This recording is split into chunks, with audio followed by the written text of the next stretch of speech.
Sashisusaso tambah teng-teng menjadi zajizuzezo.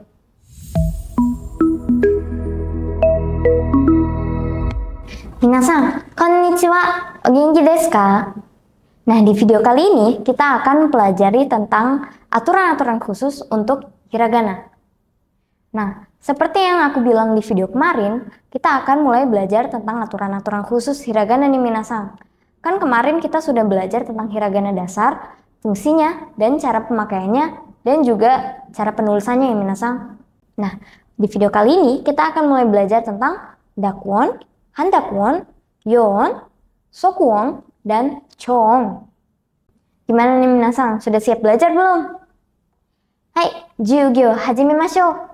Nah, aturan-aturan khusus hiragana itu apa sih minasan? Ada yang tahu nggak? Nah, aturan-aturan di sini berfungsi untuk menambahkan jenis-jenis bunyi atau suku kata yang ada di huruf hiragana.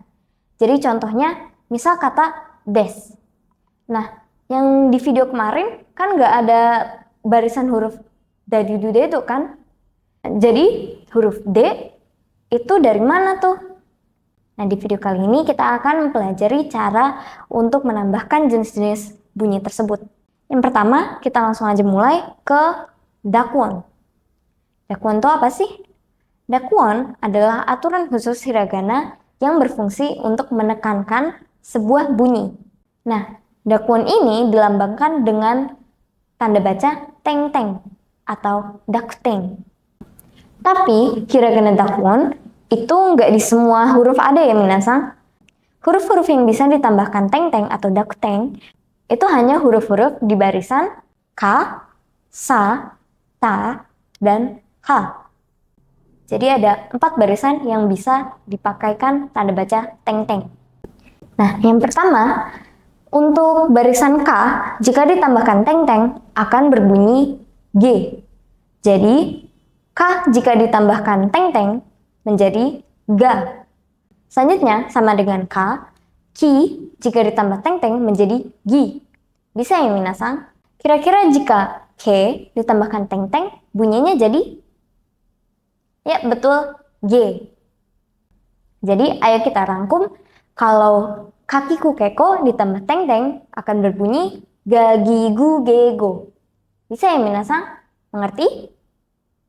Oke, jangan lupa diulang dan dihafalkan lagi ya. Selanjutnya ada teng-teng dalam huruf di barisan sa atau sashisuseso. Nah, karena di barisan sa ada pengecualian, huruf shi itu juga merupakan pengecualian jika dikasih teng-teng. Jika barisan sashisuseso dikasih teng-teng, akan berbunyi z, kecuali huruf shi. Jika shi dikasih teng-teng, akan menjadi ji. Nah, jika kita kumpul, kalau sashisuseso ditambah teng-teng akan berbunyi zaji zuzezo. Zaji zuzezo. Zaji zuzezo. Mengerti ya minasan? Selanjutnya ada barisan tachitsuteto. Nah, kalau di barisan tachitsuteto ini ada 2 pengecualian nih. Jika ditambahkan teng-teng, huruf ta, te, to akan berbunyi d menjadi da, de, do. Kalau ci ditambahkan teng-teng akan juga berbunyi seperti ci menjadi ji. Tapi ji yang dari ci tambah teng-teng itu jarang digunakan ya minasan. Jadi biasanya jika minasan dengar ji, itu kemungkinan besar ditulisnya dengan ci dengan teng-teng, bukan ci dengan teng-teng ya. Selanjutnya kalau huruf z ditambahkan teng-teng itu bukan du ya minasan, tapi menjadi z. Z.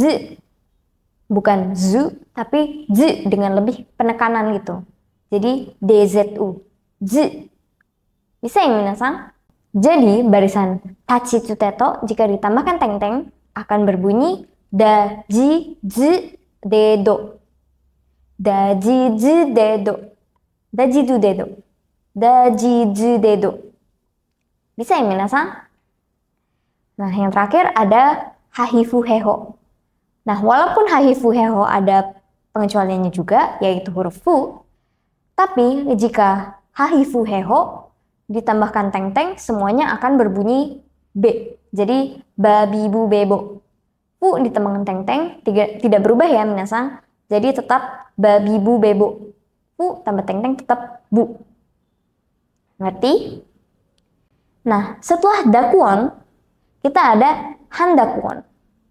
Nah, handakwon ini sama seperti kakaknya, tidak bisa diaplikasikan ke semua huruf hiragana ya.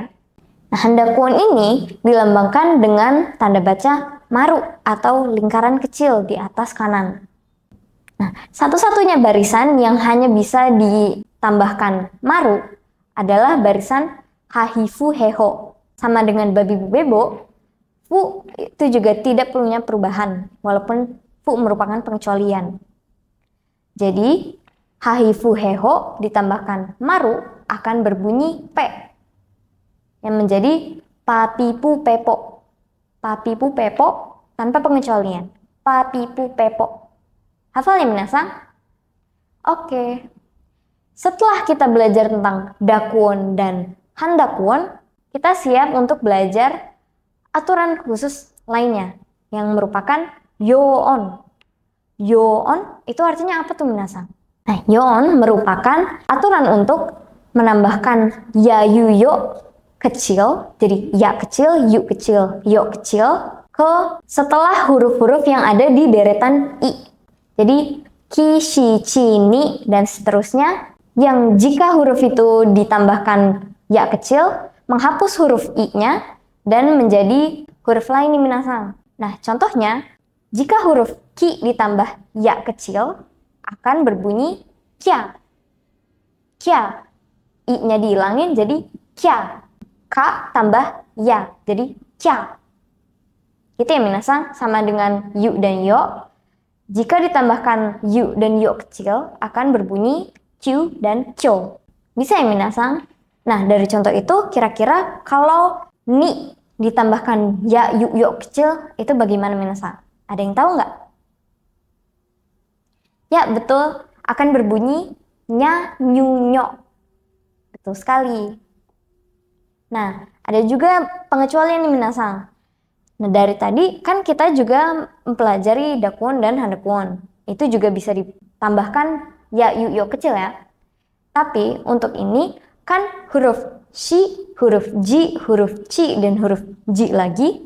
Itu pelafalannya kan sudah tajam ya minasang. Nah, jika ditambahkan huruf ya, yu, yo kecil akan berbunyi seperti ja, ju, jo, sha, shu, sho, dan cha, chu, cho. Gitu ya minasang. Ji, shi, teng, teng, dan ji, ci, teng, teng itu sama-sama ja, ju, jo ya. Kalau ditambahkan yoonnya. Kalau ditambahkan ya, yu, yo kecilnya. Ngerti ya minasang? Nah, aku coba tes ya minasang. Kalau huruf ri tambah yu kecil, itu kira-kira dibacanya seperti apa minasang? Nah, betul banget. Jadi, ryu. Oke.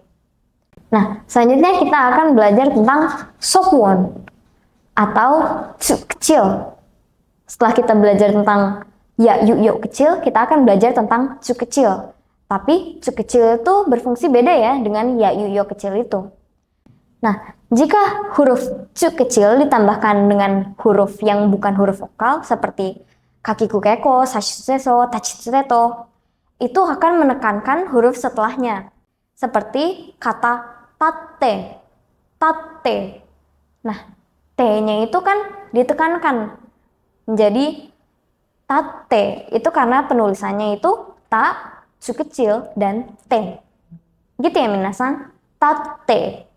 Nah, selanjutnya kita ada chon. Chon yang berarti suara panjang. Nah, chon ini sama seperti namanya, berfungsi untuk memanjangkan huruf-huruf vokal. Langsung ke contohnya ya minasang. Pertama, untuk huruf-huruf yang ada di deretan A, seperti ka, sa, ta, na, ha, ma, ya, ra, wa, kayak gitu. Jika ditambahkan huruf A, akan dibaca panjang. Jadi seperti K tambah A, dibaca K. Seperti kata Oka-san, Oka-san. Ya artinya ibu. Oka-san. Itu ya minasang. Nah, setelah deretan A, deretan I, jika ditambahkan huruf vokal I, akan panjang nih minasan. Jadi seperti shi, ditambah I menjadi shi. Shi. Panjang gitu ya minasan. Coba diulang. Shi. Langsung aja ke deretan U, sama seperti A dan I, juga menggunakan huruf U untuk memanjangkan huruf-hurufnya. Seperti fu, tambah U menjadi fu. Fu. Bisa ya minasan? Bisa dimengerti? Nah, untuk deretan E dan O, itu mungkin sedikit beda daripada ketiga sebelumnya. Untuk E, bisa dipanjangkan menggunakan dua huruf vokal, yaitu dengan huruf I dan juga huruf E. Jadi, jika huruf E tambah E, itu panjang E. Huruf K tambah I, menjadi panjang juga, menjadi K. Begitu ya minasang. Jadi, sama aja akan memanjangkan huruf E-nya, walaupun KI ataupun K. Tetap dibaca K, jadi nggak ada KI-nya. Selanjutnya, huruf O sama dengan huruf E bisa dipanjangkan menggunakan dua huruf vokal, yaitu dengan huruf vokal U dan juga huruf vokal O. Seperti jika huruf mo ditambah O, akan dibaca mo. Mo. Dan jika huruf ro tambah huruf U, sama juga dibaca ro. Ro. Jadi bukan rou, ro. Dipanjangkan saja ya minasang. Ro. Ngerti? Oke. Nah, minasang sudah belajar banyak ya minasang tentang aturan-aturan khusus dalam bahasa Jepang. Mulai dari dakwon, handakwon, terus ada yon, terus sokwon, terus ada juga chon. Kayak gitu sudah banyak banget yang minasang sudah pelajari dan juga pahami. Mudah-mudahan minasang juga ulangi juga ya tadi. Sebelum kita ke tugas, mari kita review ulang semua yang kita telah pelajari. Yang pertama ada dakwon. Jika hiragana ditambah teng-teng atau dakteng, akan menekankan lafalannya. Seperti jika barisan kakiku keko tambah teng-teng menjadi gagi gugego. Lalu jika sashi susaso tambah teng-teng menjadi zaji zuzezo. Lanjut ke tachisuteto tambah teng-teng menjadi dajiju dedo. Dajiju dedo. Yang terakhir ada hahifueho tambah teng-teng menjadi babi bu bebo. Babi bu bebo. Bisa ya minasa? Selanjutnya ada handakwon yang dilambangkan dengan maru atau buletan kecil di atas kanan. Nah, untuk handakwon ini cuma ada satu barisan ya minasa, yaitu haifuheho. Jadi, haifuheho tambah maru menjadi papi pupepo. Papi pupepo. Bisa ya minasa? Selanjutnya ada yon yang menggunakan ya, yu, yo kecil. Ya kecil, yu kecil, yo kecil.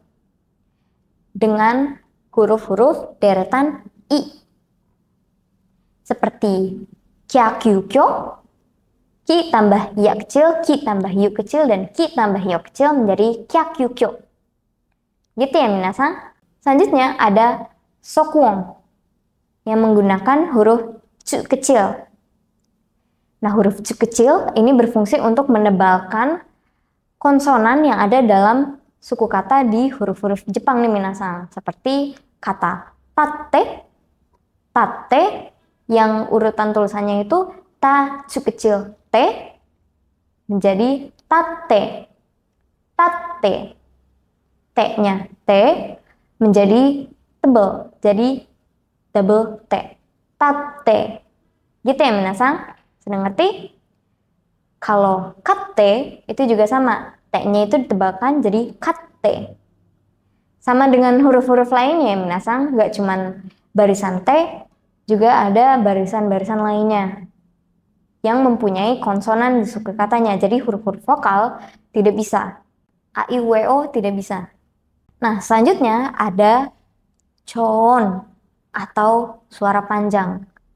Seperti yang kita telah pelajari, choon itu untuk memanjangkan suara menggunakan huruf-huruf vokal. Jadi jika deretan A tambah A menjadi panjang A, deretan I tambah I menjadi panjang menjadi I, deretan U ketemu U jadi U, deretan E jika nambah I atau tambah E akan menjadi panjang E, deretan O jika ketemu U atau O akan menjadi panjang menjadi O. Gitu ya minasang. Nah, minasang keren banget nih. Sekarang minasang sudah hafal semua bentuk-bentuk dan jenis-jenis huruf hiragana, mau dari hiragana dasar dan juga aturan-aturan khusus bagi hiragana. Sekarang, karena minasang sudah bisa membaca hiragana secara lengkap, aku mau minasang membaca kalimat-kalimat berikut ini. Jadi, itu tugasnya minasang. Minasang jika sudah bisa membaca dan menulis kalimat-kalimat ini di buku dan juga melafalkan secara verbal, berarti minasang sudah mengerti hiragana dan sudah hatam. Nah, sebelum aku tutup video kali ini, untuk video besok atau video berikutnya, kita akan belajar tentang huruf katakana dasar. Sudah siap belum? Nah, siapkan dulu ya minasang, hatamin dulu hiragana. Karena kita sudah banyak belajar hari ini, mari kita sudahkan di sini dulu ya minasang. Jangan lupa nantikan materi berikutnya di video selanjutnya ya minasang. Ya minasang, mata ne!